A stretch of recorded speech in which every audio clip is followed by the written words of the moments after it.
قرآن مجید کی تلاوت، ترجمہ، تفسیر، حدیث، نعتیں، تجوید، گرامر کے لیے اس چینل کو سبسکرائب کریں، ویڈیو کو شیئر کریں اور لائک کریں۔ نحمدہ و نصلی علی رسولہ الکریم، اما بعد، فاعوذ باللہ من الشیطان الرجیم، بسم اللہ الرحمن الرحیم۔ آج کا ہمارا موضوع گفتگو ہے سورۃ النحل۔ یہ سورۃ بھی بالاتفاق مکی ہے۔ اس میں 128 آیات، 16 رکوع، 2840 کلمات اور حروف کی تعداد 7707 ہے۔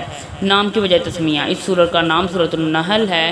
نحل شہد کی مکھی کو کہتے ہیں۔ اس سورت کی آیت نمبر 8 وَأَوْحَىٰ رَبُّكَ إِلَى النَّحْلِ میں لفظ نحل کا ذکر ہے، اس لیے اس کا نام نحل رکھا گیا ہے۔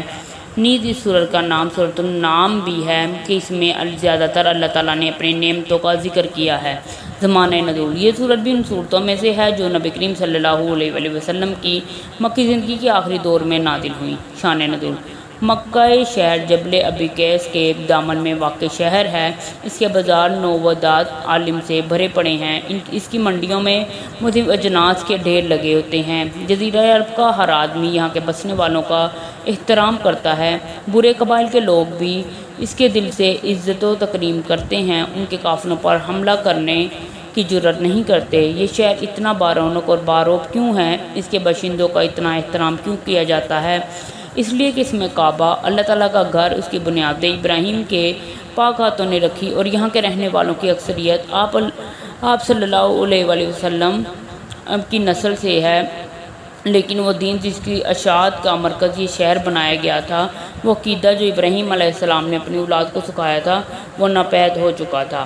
کعبہ جسے اللہ وحدہ لا شریک کی عبادت کے لیے تعمیر کیا گیا تھا، وہاں 360 بتوں کی پوجا بڑی دھوم دھام سے ہو رہی تھی۔ نسل ابراہیمی باقی ہے لیکن دین ابراہیمی کا نام و نشان باقی نہ رہا۔ تقریباً 2500 سال کے بعد اللہ تعالیٰ کے محبوب بندے محمد صلی اللہ علیہ وآلہ وسلم تشریف لاتے ہیں اور فاران کی چوٹی پر کھڑے ہو کر اعلان فرماتے ہیں، قولوا لا الہ الا اللہ تفلحوا، اے لوگو لا الہ الا اللہ کہو، نجات پا جاؤ گے۔ مکہ کے خاموش ماحول میں ایک ہنگامہ برپا ہو جاتا ہے۔ توحید کا نعرہ بلند ہونے پر اہل مکہ کا رد عمل حیرت، نفرت اور عداوت کے مرحلوں کو طے کرتا ہوا اب سنگ دلانہ تشدد کی شکل اختیار کر جاتا ہے اور اپنے آبائی نظریات، عقائد اور رسوم کے تحفظ میں ہی اپنی بقا کا راز مضمر سمجھتے ہیں۔ انہیں یہ اندیشہ ہے کہ ان کے عقائد و نظریات پر کوئی آنچ آئی تو ان کا وجود مٹ جائے گا۔ وہ ہر قیمت اپنے فرسودہ نظام کو بچانا چاہتے ہیں، لیکن اسلام کی سچائی کے سامنے ان کی کوئی کوشش کامیاب نہیں ہو رہی تھی۔ انہیں اپنی فصاحت و بلاغت پر بڑا ناز تھا، لیکن قرآن پاک کے حسن بیان والے اسلوب نے انہیں شرر کر دیا۔ اس لیے سب سے پریشان کن بات یہ ہے کہ ان کے فہم و دانش کی قوتیں خود ان کے خلاف علم بغاوت بلند کر رہی ہیں۔ اس ذہنی کشمکش نے ان کو کھوکھلا کر دیا ہے، لیکن حق قبول کرنے کے لیے وہ کسی قیمت پر بھی آمادہ نہیں۔ انہوں نے آنکھوں پر تعصب کی پٹی باندھ لی ہے۔ طعن و تشنیع، تمسخر و استہزاء، بہتان تراشی اور نامعقول قسم کے اعتراضات کے تیروں کے سوا ان کے ترکش میں کچھ بھی نہ رہا اور انہیں بڑی مہارت سے استعمال کر رہے ہیں۔ اس کے برعکس اللہ کے نبی مکرم اس کی مخلوق کی سچی خیر خواہی میں سرگرم عمل ہے۔ وہ بہتان تراشی اور نامعقول قسم کے اعتراضات کا طوفان برپا کر کے فضا کو تاریک کرتے ہیں اور نبی کریم صلی اللہ علیہ وآلہ وسلم ان کو قرآن کریم کی شرعی آیات پڑھ کر سناتے ہیں۔